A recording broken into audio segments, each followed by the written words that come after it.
Alright, so first, what I'm going to do is go ahead and jack the car up. I use my jack, and then I'll go ahead and bust the lug nuts loose. Before I actually lift the car up, I'm going to loosen the lug nuts. Let me go ahead and rephrase that. I'm going to put a little bit of pressure on the jack to lift the car just slightly. And then I'm going to loosen the lug nuts. And then I'm going to go ahead and continue jacking the car up till the wheel comes off of the ground, till the tire's off the ground. And then I'll finish loosening the lug nuts. The reason I do that is just for safety's sake. You really don't want to just loosen those lug nuts at all without a jack under it, because you don't want the lug nuts to come off and then the wheel to pop off somehow or another and the car fall. Dangerous situation. The jack I'm using is just a 1.5 ton jack, floor jack. It's perfect for something like this. That is a Harbor Freight special. I have to say it's pretty good jack. I've used it quite a lot and I haven't had any issue with it. I will be busting the lug nuts loose with my ratchet, and then I will finish taking them off with the impact driver. Now the impact normally should bust them, but this is a Chicago electric pneumatic. It is also from Harbor Freight. I will be honest, it does not do the job of a very expensive one, but expensive ones cost anywhere between $300 and $400. This one, it's like 40 bucks. I love this. I've had it for a couple of years. I've used the heck out of it. For $40, I cannot complain about it. And that is too also at Harbor Freight. So if you want the best, you're going to pay for it. If you want something that works pretty well and you're not worried about little things like, you know, just breaking something loose for that, I would recommend getting that. That's what I have. I don't have an expensive one. I've been pretty happy with that. So that being said,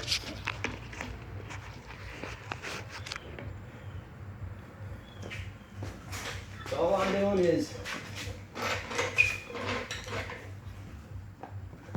going to go ahead and brake.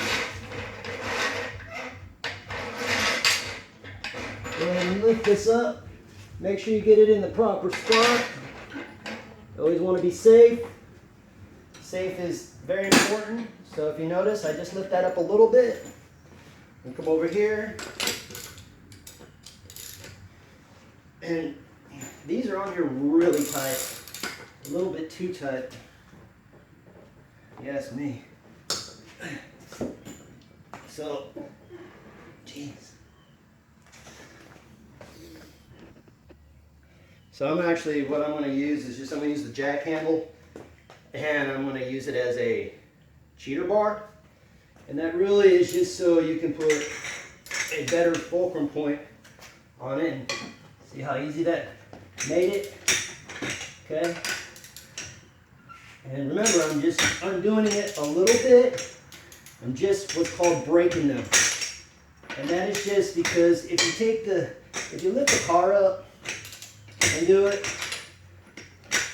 as you can see, it moves the car a little bit back and forth. So obviously if you had it lifted up and you're doing this, you don't want it moving back and forth. It's just another way of being safe, which is always good. Nothing wrong with being safe. This is called a key, which most of you probably know that. It's for what's called a locking lug nut. So I just going to put the key on there, spin it around, do the same thing. Okay? Alright. So now, got that. Go ahead and put this back on. Now I'll continue lifting the car.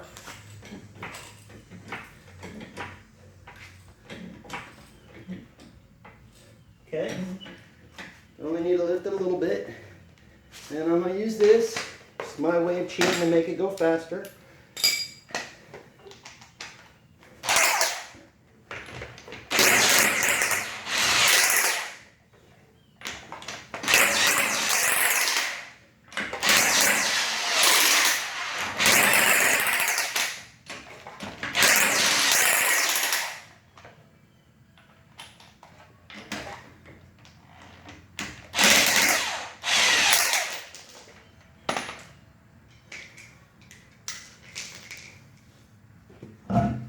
Pull this.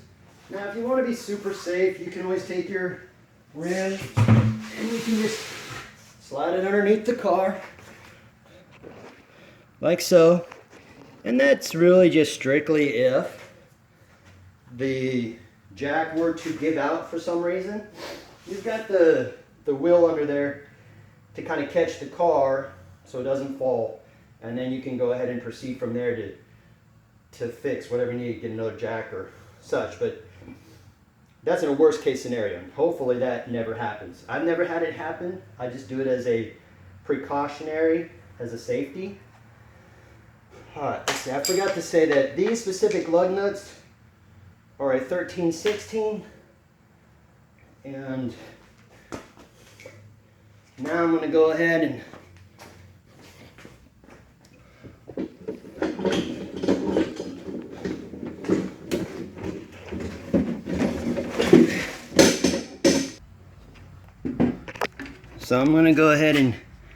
undo this. Now, for any of you who don't know, which, you know, it's pretty common knowledge for a lot, but some don't know, this is your brake rotor, this is your brake caliper, and your brake pads are in there. These are the new brake pads. These brake pads are from O'Reilly's, and they're kind of your middle grade, but this is actually the O'Reilly brand, and I've usually always get these. These are ceramic brakes, which actually help with less dust, less brake dust. And these actually are specified as OEM. So, hey Chloe. No, little dog. Got to be in the way. Alright, so anyway, this is going to be a 9/16. This goes right here. There's two of them, and hopefully you can see that. I don't know if I can get a... Let's see. Anyway, right there, 1 and 2, right there. Those actually are what holds the caliper on, and they will come out. Like I said, it's a 9/16.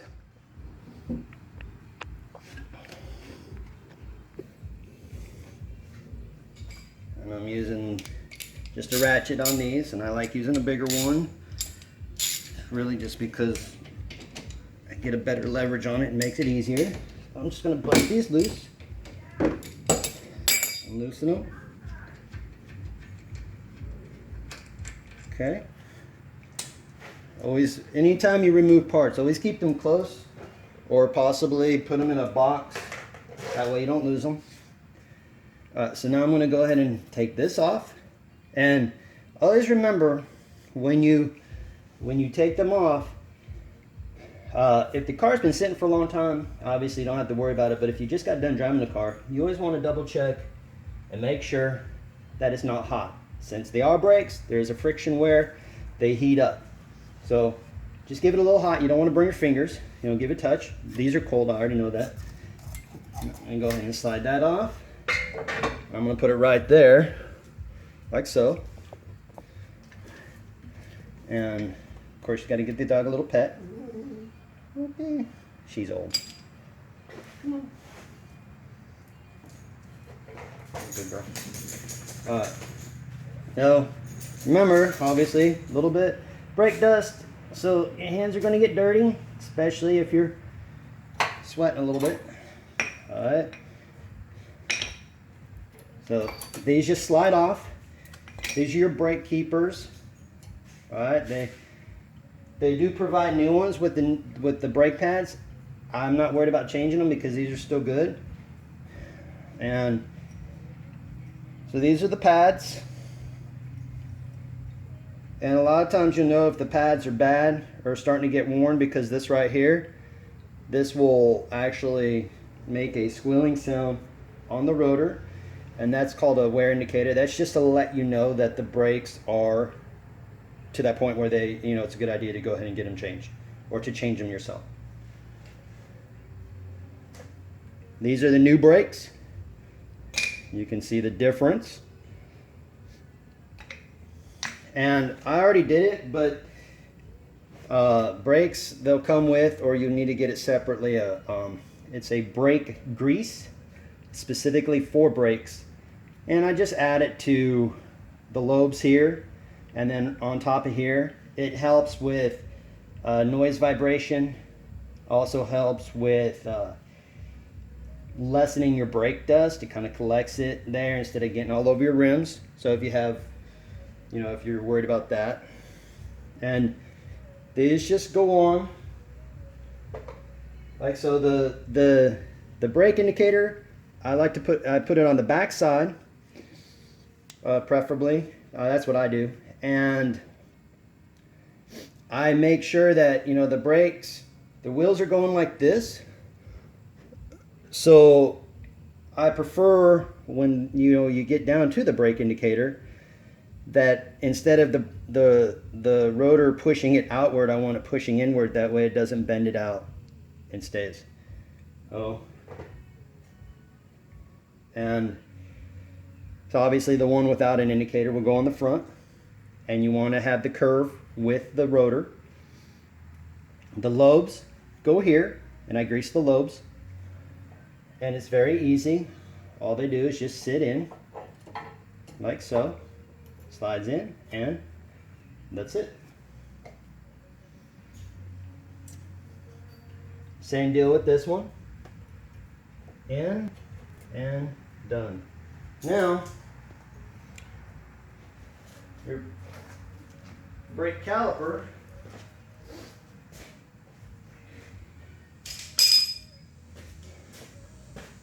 is what squeezes the brakes, obviously. So obviously, being new brakes, they're more out, so you need to push this in. You do not want to unloosen anything for the fluid, because then you're going to have to go through a whole new process that's not fun, of bleeding the brakes, which you don't even want to get into if you're just doing a simple brake job. Many people do it different ways. A lot of them use a C-clamp. Some of them just push it in. It is hard, so I use either a C-clamp or vice grips or vice clamps, and it's very simple. All I do is, as you can see, this is your piston, brake piston. This is the whole. It's just hollow, and what I'll do is I'll put one end inside and the other like so, and I just want to make sure it's tight. Okay. Oh, you can see that. All I'm doing is just slowly pushing it back, and this is filled with fluid, so I'm pushing the fluid back up in, and I just do it slowly, it's just preference. And I just tighten it a little bit as I go, and slowly push it in. As you can see, it's going in. I'll just keep on tightening it. I like to make it just so I can have a good grip on there. So that means tighten it little by little.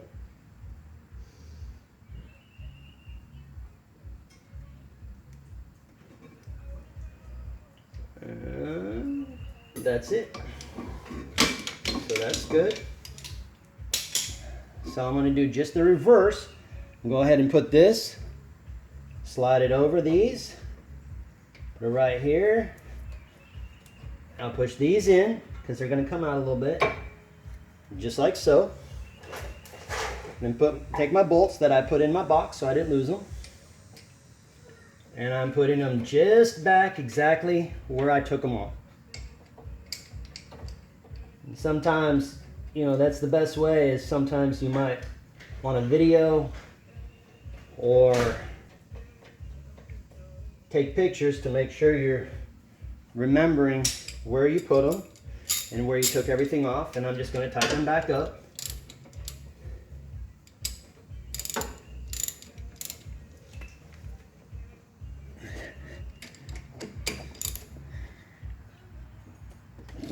You just want them good snug. All right, and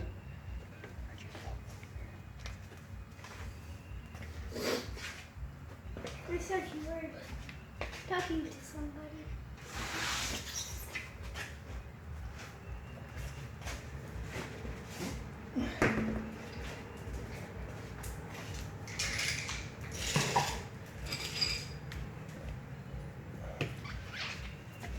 all right, so now I'm just going to go ahead and put the rim back on.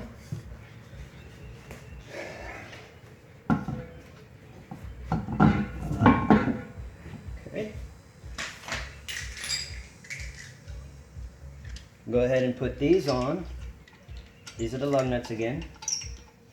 And I'm just threading them on, just a couple turns just to get them on there. I like to get them all on at the beginning here.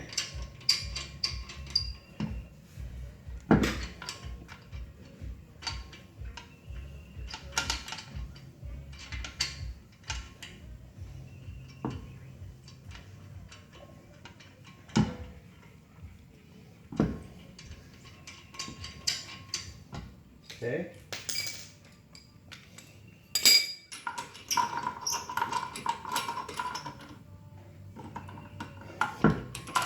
And I like to hand do it just till the rim is, you know, obviously I'm not getting them too tight. It's just preference, but I find it better when you do it this way because you know for sure that you're not going to bind up the rim or bind up some threads or anything like that, which you definitely don't want to do on your lugs. It's never a fun deal. So now that I've got them tight, or hand tight, now the only reason why I'm showing you that I do a hand tie is, I mean, you could use the impact wrench and put them on there, but you really don't want to do it unless you're very familiar and you do this often. You don't want to do that because that impact wrench does not give. So if you have if your lug nut is, you know, going onto the lug at a little bit of an angle, you could tear up the threads on the lug, which will mess it all up, and you don't want that. That goes to a whole nother thing where you're going to have to take all this apart and change the lug, which you don't want to. So I like to do that. Of course, it's still loose, but now what I can do is I'll tighten it. And once again, like I said, you can use the impact wrench if you want, but I just prefer to do it this way because I know exactly how slow I can control the speed. And also, you want to remember when you're doing any type, no matter if there's 4, 5, 6, or 8, or whatever, you do a pattern. So, of course, when you hand tighten them, the pattern doesn't matter because I'm just pushing the wheel up to the flat surface of the rotor. But when you get to the point where you are going to tighten them, you want to remember, wherever you start, you're going to do a good tight, and then you're going to do a star shape, like so. And then once you got them, you can go ahead and give it a once more to make sure. Now, you want to remember also that there is a specific torque setting for these. So if you have a torque wrench, you want to make sure to use it. It is a recommended deal. And that is to get the proper tightening of the lug nuts per owner manual specs, per the dealer specs. Anyway, that is it. I'm going to go ahead and get this finished up, and hope you enjoyed that. Hope you learned something. Hope that saves you in the long run, and hope it helps out. Anyway, until next time, I will talk to y'all later. Bye.